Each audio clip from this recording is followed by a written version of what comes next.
दोस्तों, भारत सरकार ने देश भर में लॉजिस्टिक दक्षता और कनेक्टिविटी को बेहतर बनाने के लिए 50,655 करोड़ रुपए के निवेश से 936 किलोमीटर तक फैली 8 राष्ट्रीय हाई स्पीड रेल कॉरिडोर परियोजनाओं की मंजूरी दी है। इन 8 महत्वपूर्ण परियोजनाओं के क्रियान्वयन से प्रत्यक्ष और अप्रत्यक्ष रूप से लगभग 4.42 करोड़ मानव दिवस रोजगार सृजित होंगे। आर्थिक मामलों की मंत्रिमंडलीय समिति ने कुछ परियोजनाओं की मंजूरी दी है। तो आइए आज के इस वीडियो के माध्यम से जानते हैं कि भारत को मिलने वाले वो 8 हाई स्पीड हाईवे कॉरिडोर कौन कौन से हैं। भारत के किन किन राज्यों को, किन किन शहर को ये 8 हाई स्पीड हाईवे कॉरिडोर मिले हैं। इसके बनने से किस तरह से लोगों को रोजगार मिलेगा, किस तरह से ये 8 हाईवे कॉरिडोर देश के इकोनॉमिक ग्रोथ में एक इम्पोर्टेंट रोल प्ले करेंगे। आइए जानते हैं इन 8 के 8 high speed rail highway corridor के बारे में।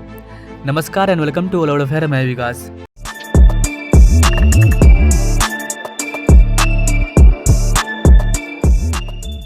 तो यहाँ पर आप देख पाओगे प्राइम मिनिस्टर मोदी ने इसको लेकर के ट्वीट किया है। अभी हाल ही में 2 अगस्त का ये अपडेट है। सरकार भारत के ट्रांसफॉर्मेटिव को बूस्ट करने के लिए 50,000 करोड़ रुपए से ज्यादा का इन्वेस्ट कर रही है 8 national high speed road corridor project पर। आइए एक एक करके इन सब के बारे में जानते हैं। नंबर 1 पर है आगरा ग्वालियर राष्ट्रीय हाई स्पीड कॉरिडोर। जैसा कि रिपोर्ट में बताया गया है, 88 किलोमीटर लंबे आगरा ग्वालियर राष्ट्रीय हाई स्पीड कॉरिडोर को पूरी तरह से प्रवेश नियंत्रित 6 लेन कॉरिडोर के रूप में विकसित किया जाएगा और इसका निर्माण 4,613 करोड़ रुपए की लागत से किया जाएगा। यह परियोजना मौजूदा 4 लेन वाले राष्ट्रीय राजमार्ग का पूरक बनेगी, जिससे श्रीनगर कन्याकुमारी उत्तर दक्षिण कॉरिडोर के आगरा ग्वालियर खंड में यातायात क्षमता 2 गुना से अधिक बढ़ जाएगा। यह कॉरिडोर उत्तर प्रदेश जैसे ताजमहल, आगरा किला आदि चीजों को अपने में कनेक्ट करेगी। इसके अलावा मध्य प्रदेश जैसे कि ग्वालियर किला इन प्रमुख पर्यटन स्थलों को आपस में कनेक्ट करेगी। इससे लॉजिस्टिक लागत में उल्लेखनीय कमी आएगी, क्योंकि आगरा से ग्वालियर की दूरी 7% और यात्रा समय 50% तक कम हो जाएगा। नंबर 2 पर है खड़गपुर मोरग्राम राष्ट्रीय हाई स्पीड कॉरिडोर। आपको बता दें कि ये कॉरिडोर 231 किलोमीटर लंबा होगा, जो कि खड़गपुर मोरग्राम राष्ट्रीय हाई स्पीड, जिसकी कुल लागत 10,247 करोड़ रुपए होगी। यहाँ पर आपको बता दें गाइस कि इसको हाइब्रिड एनयूटी मोड पर बनाया जाएगा। विज्ञापन में कहा गया है कि नया गलियारा मौजूदा 2 लेन वाले राष्ट्रीय राजमार्ग को पूरा करेगा, जिससे खड़गपुर और मोरग्राम के बीच में यातायात क्षमता लगभग 5 गुना बढ़ जाएगी। रिपोर्ट में यह भी कहा गया है कि इससे एक और पश्चिम बंगाल, उड़ीसा और आंध्र प्रदेश सहित देश के उत्तर पूर्वी हिस्से के बीच यातायात सुगम होगा। नंबर 3 पर है थराद दिशा महसाना अहमदाबाद राष्ट्रीय हाई स्पीड कॉरिडोर। कैसे आपको बता दें कि ये वाला कॉरिडोर 214 किलोमीटर लंबा होने वाला है। इसका निर्माण build operate transfer BOT mode में किया जाएगा, जिसकी लागत 10,534 करोड़ रुपया होगी। थराद अहमदाबाद कॉरिडोर गुजरात राज्य के 2 प्रमुख राष्ट्रीय कॉरिडोर अमृतसर जामनगर कॉरिडोर और दिल्ली मुंबई एक्सप्रेसवे को आपस में जोड़ेगा। यह पंजाब, हरियाणा और राजस्थान के औद्योगिक क्षेत्रों से आने वाले मालवाहक वाहनों को महाराष्ट्र के प्रमुख बंदरगाहों JNPT, मुंबई और अभी जो नया वाला पोर्ट बन रहा है बधावन पोर्ट, वहां तक एक निर्बाध कनेक्टिविटी प्रदान करेगा। नंबर 4 पर है अयोध्या रिंग रोड। गाइस आपको बता दें कि अयोध्या में रिंग रोड को बनाया जा रहा है, जिसकी लंबाई 68 किलोमीटर होगी। इसे हाइब्रिड NUT मोड पर बनाया जाएगा। यह रिंग रोड शहरों से गुजरने वाले राष्ट्रीय राजमार्गों पर भीड़भाड़ को कम करेगा, जिससे कि तीर्थयात्रियों के लिए राम मंदिर के दर्शन करना आसान हो जाएगा। नंबर 5 पर है पथलगांव गुमला कॉरिडोर, यानी कि Raipur Ranchi national high speed corridor. Raipur Ranchi राष्ट्रीय हाई स्पीड कॉरिडोर के 137 किलोमीटर लंबे पथलगांव और गुमला को कुल 4,473 करोड़ रुपए की लागत से हाइब्रिड NUT मोड पर बनाया जाएगा। इससे गुमला, लोहरदगा, रायगढ़, कोरबा और धनबाद के खनन क्षेत्रों तथा रायपुर, दुर्ग, कोरबा, बिलासपुर, बोकारो और धनबाद के औद्योगिक और विनिर्माण क्षेत्रों के बीच संपर्क बढ़ेगा और ये पूरा का पूरा कॉरिडोर एक इकोनॉमिक गलियारे के रूप में डेवलप होगा। नंबर 6 पर है Kanpur ring road. Guys 47 kilometre लंबे कानपुर रिंग रोड का निर्माण इंजीनियरिंग, खरीद और निर्माण मोड यानी कि EPC के तहत बनाया जाएगा। इसे बनाने में 3,298 करोड़ रुपए खर्च होंगे। आपको बता देगा इसकी यह खंड कानपुर के चारों ओर 6 लेन वाले राष्ट्रीय राजमार्ग रिंग को पूरा करेगा। नंबर 7 पर है गुवाहाटी बाईपास। इस मौजूदा गुवाहाटी बाईपास का चौड़ीकरण और सुधार कार्य बिल्ड ऑपरेट टोल यानी कि BOT मोड पर किया जा रहा है। यह बाईपास 121 किलोमीटर लंबा होगा और इसे 5,729 करोड़ रुपए की लागत से बनाया जाएगा। इसे 3 चरणों में पूरा किया जाएगा। इस वाले प्रोजेक्ट के तहत ब्रह्मपुत्र नदी पर एक प्रमुख पुल का निर्माण भी किया जाएगा। नंबर 8 पर है नासिक फाटा खेड़ कॉरिडोर।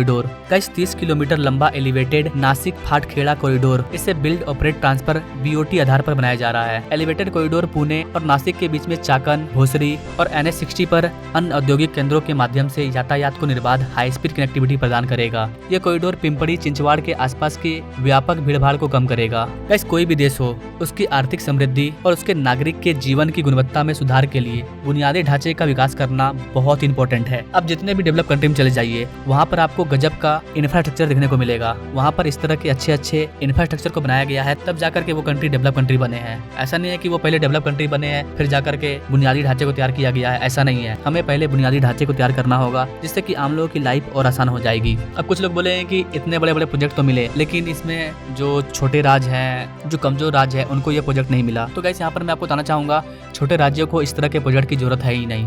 जहाँ पर ज्यादा भीड़ है, जहाँ पर 1 घंटे का काम 20 घंटा में पूरा होता है। शहर में ऐसे ऐसे जगह है जहाँ पर अगर नो एंट्री लग जाती है तो जिस ट्रक को शहर को पास करने में मात्र आधे घंटे का समय लगता है, सिर्फ नो एंट्री की वजह से उन्हें 24 घंटे तक का वेट करना पड़ जाता है। इसीलिए ऐसा ना हो, ये जो समय गैप आ रहा है ये बर्बाद ना हो, इसलिए इस बड़े बड़े प्रोजेक्ट को बड़े बड़े शहरों में बनाया जा रहा है। गाँव में इस तरह के बड़े प्रोजेक्ट की जरूरत नहीं है। अब कुछ लोग बोलेंगे नॉर्थ ईस्ट में, जम्मू कश्मीर में बुलेट ट्रेन को चला दो। क्या सच में वहाँ पर बुलेट ट्रेन की जरूरत है? क्या वहाँ बुलेट ट्रेन बनाने के बाद चलेगा भी, पैसा अदाय होगा? कौन बनाएगा फिर वहाँ पर? जहाँ पर जरूरत होगी, जहाँ पर जनसंख्या ज्यादा है, वहीं पर बुलेट ट्रेन को बनाया जाएगा। तो ऐसा नहीं है कि सरकार कोई भी प्रोजेक्ट कहीं पर भी उठा के ला देती है, ऐसा कुछ नहीं है। बड़े बड़े एक्सपर्ट्स होते हैं, वो एनालिसिस करते हैं कि किस जगह पर कौन से प्रोजेक्ट की जरूरत है, उस पार्टिकुलर जगह पर उस वाले प्रोजेक्ट को बनाया जाता है। जम्मू कश्मीर में हमें जरूरत थी दुनिया के सबसे बड़े रेलवे ब्रिज को बनाने की, तो वहाँ पर बनाया गया। तमिलनाडु के रामेश्वर में जरूरत थी भारत का पहला एयर लिफ्टिंग ब्रिज को बनाने का, तो उसे बनाया जा रहा है। कोलकाता में हुगली नदी के अंदर मेट्रो को पास करना था, वहाँ बनाया गया। मुंबई अहमदाबाद बुलेट ट्रेन में समुद्र के अंदर ट्रेन को चलाया जाएगा, तो वहाँ उसकी जरूरत है, उसको वहाँ पर बनाया गया। तो जिस प्रोजेक्ट की जहाँ पर जरूरत है उस वाले प्रोजेक्ट को वहाँ पर बनाया जा रहा है। आपका राज्य कैसे ग्रो करेगा? तो सबसे पहले आपके राज्य में अच्छे सरकार की जरूरत है, जो कि फ्री में बिजली उजली देना बंद करे और राज्य के फ्यूचर के बारे में सोचे, उसे डेवलप करने के बारे में सोचे, वहाँ के लोगों को रोजगार कैसे मिले उसके बारे में सोचे, बुनियादी ढांचे को तैयार करने के बारे में सोचे, ना कि फ्री फोकट में देकर के सारा पैसा बर्बाद कर दे। बाकी आप इन 8 national high speed road corridor project के बारे में क्या कहना चाहेंगे? आप अपने राय कमेंट बॉक्स में जरूर दें, और ऐसे ही लेटेस्ट अपडेट के बारे में जानने के लिए हमारे चैनल से जरूर जुड़े, हमारे बेल आइकन को जरूर दबाएं। बाकी मिलेंगे अगले वीडियो में एक नई जानकारी के साथ, तब तक के लिए जय हिंद। पूरे देश में 8 बड़े नेशनल हाईवे के प्रोजेक्ट्स जो कि एक्सेस कंट्रोल्ड एक्सप्रेस वेज हैं, आज cabinet committee on economic affairs ने प्रधानमंत्री श्री नरेंद्र मोदी जी की अध्यक्षता में अप्रूव किए हैं।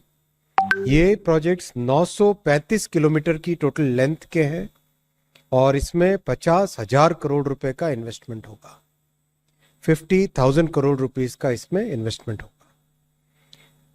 जैसा प्रधानमंत्री जी का काम करने का तरीका है, उन्होंने बहुत ही एक इंटीग्रेटेड प्लानिंग की व्यवस्था बनाई है, जो कि पीएम गति शक्ति पोर्टल के नाम से जानी जाती है।